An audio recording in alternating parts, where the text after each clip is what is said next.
বন্ধুরা, পশ্চিমী দেশগুলো যেই লক্ষ্যকে অর্জন করার জন্য রাশিয়ার ওপর অয়েল প্রাইস ক্যাপ লাগানোর পরিকল্পনা করেছিল, এখন সেটা পুরোপুরি সফল হতে দেখা যাচ্ছে। কারণ আজ রাশিয়ার অয়েল এক্সপোর্টের তরফ থেকে যেই খবর বেরিয়ে সামনে এসছে সেটা রাশিয়ার জন্য অনেক চিন্তাজনক, যেখানে পশ্চিমী দেশগুলোর কাছে এটা অনেক বড় সুখবর। কিন্তু এর প্রভাব অন্তর্রাষ্ট্রীয় শক্তির মার্কেটে যেভাবে পড়তে চলেছে তাতে গোটা দুনিয়া চিন্তায় রয়েছে। যার দরুন মার্কেট ইনসাইডারের তরফ থেকে একটা অনেক বড় রিপোর্ট বেরিয়ে সামনে এসছে, যাতে এই বিষয়টার খোলাসা হয়েছে অয়েল প্রাইস ক্যাপ সক্রিয় হওয়ার পর রাশিয়ান অয়েল এক্সপোর্ট 54% পড়ে গেছে। রেফারেন্স হিসেবে আপনারা স্ক্রিনে দেওয়া আর্টিকেলের স্ক্রিনশট দেখতে পারেন। মানে এই বিষয়টা পরিষ্কার হয়ে গেছে, অয়েল প্রাইস ক্যাপ এখন তার প্রভাব দেখানো শুরু করে দিয়েছে, যা রাশিয়ার জন্য অনেক চিন্তাজনক খবর। কিন্তু এই রিপোর্ট সামনে আসার পর অনেক পশ্চিমী দেশ, বিশেষ করে আমেরিকা, ইউক্রেন অনেক খুশি,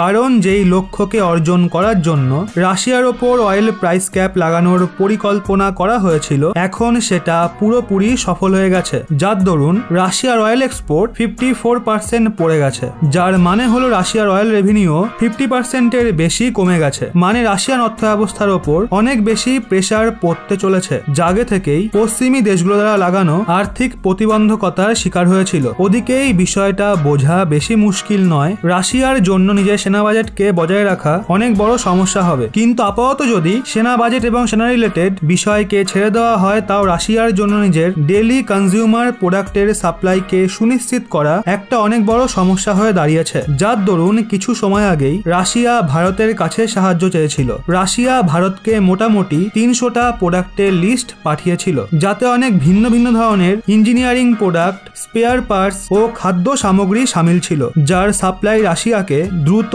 দেওয়ার দরকার ছিল। ভারত এগুলোর মধ্যে বেশিরভাগ প্রোডাক্ট রাশিয়াকে সাপ্লাই দেওয়াও শুরু করে দিয়েছে। এখন লাগাতার ভারতের কোম্পানিগুলো রাশিয়ার ভেতরে নিজের বাণিজ্যের বিস্তার ঘটাচ্ছে। যেই নিয়ে বেরিয়ে আসা একটা রিপোর্টে এই বিষয়টার খোলাসা হয়েছে, ভারত থেকে রাশিয়ায় যাওয়া কনজিউমার শিপমেন্টের সংখ্যা অনেক বেড়ে গেছে। আর আগের তুলনায় ভারত রাশিয়াকে বেশি ভিন্ন ভিন্ন প্রোডাক্টের রপ্তানি করছে, কারণ সবসময়ই ভারত রাশিয়ার থেকে বেশিরভাগ পণ্য প্রোডাক্ট ইম্পোর্ট করত, তাতে এনার্জি সংক্রান্ত প্রোডাক্ট বিশিষ্ট ছিল। কিন্তু এখন এই সবকিছু বদলাচ্ছে, আর ভারত দ্রুত রাশিয়ার ঘরোয়া মার্কেটে নিজের আধিপত্য মজবুত করছে, যার জন্য দুই দেশের দ্বিপাক্ষিক বাজার খুবই দ্রুত নতুন উচ্চতাকে ছুঁয়ে ফেলবে। ওদিকে যদি আমরা কথা বলি, রাশিয়ার অয়েল এক্সপোর্ট আচমকা এত কম কিভাবে হয়ে গেল, তো এর পেছনে বিশেষ দুটো কারণ রয়েছে। সর্বপ্রথম কারণ তো হলো অয়েল প্রাইস ক্যাপের কারণে বেশিরভাগ পশ্চিমী দেশের অয়েল ট্যাঙ্কার কোম্পানি রাশিয়ার তেল শিফট করতে চায় না,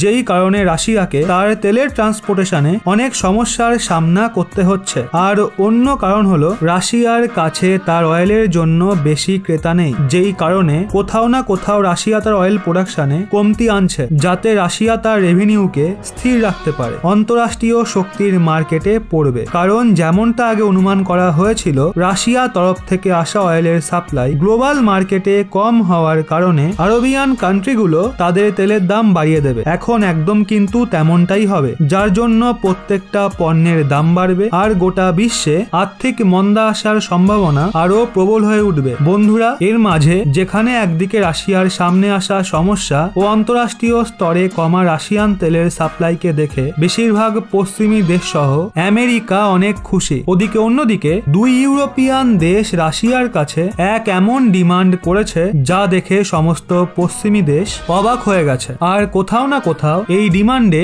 ও অয়েল প্রাইস ক্যাপের সত্যতার আন্দাজও করা যেতে পারে। যার দরুন বিশ্বের সবচেয়ে বড় অয়েল পাইপলাইন কোম্পানি ট্রান্সনেফট, যা একটা রাশিয়ান কোম্পানি, সেই বিষয়টা প্রকাশ করেছে জার্মানি ও পোল্যান্ডের তরফ থেকে তাদের রাশিয়ান তেলের সাপ্লাই করার জন্য অনুরোধ এসছে। মানে জার্মানি ও পোল্যান্ড রাশিয়ার থেকে তাদের অয়েলের ডিমান্ড করছে, যাতে এই দেশ তাদের শক্তির চাহিদাকে পূরণ করতে পারে, যা অনেক বড় খবর। কারণ এখনো তো অয়েল প্রাইস ক্যাপ লাগু হয়েছে 1 মাসও হয়নি, আর ইউরোপীয় দেশগুলোর তরফ থেকে রাশিয়ান তেলের ডিমান্ড সামনে আসা শুরু হয়ে গেছে, যার জন্য অয়েল প্রাইস ক্যাপের দৃঢ়তা ও পশ্চিমী দেশগুলোর রাশিয়ান তেলের কত বেশি প্রয়োজন রয়েছে এর আন্দাজ পরিষ্কার ভাবেই করা যায়। বন্ধুরা, ধীরে ধীরে হলেও ইউরোপীয় দেশগুলো রাশিয়ার কাছে তেলের সাপ্লাই শুরু করার ডিমান্ড রাখা শুরু করে দিয়েছে। তো এক্ষেত্রে আপনাদের কি মনে হয়, ইউরোপীয় দেশগুলো কতদিন পর্যন্ত রাশিয়ান তেলকে বয়কট করতে পারবে? নিচে কমেন্টে অবশ্যই জানান।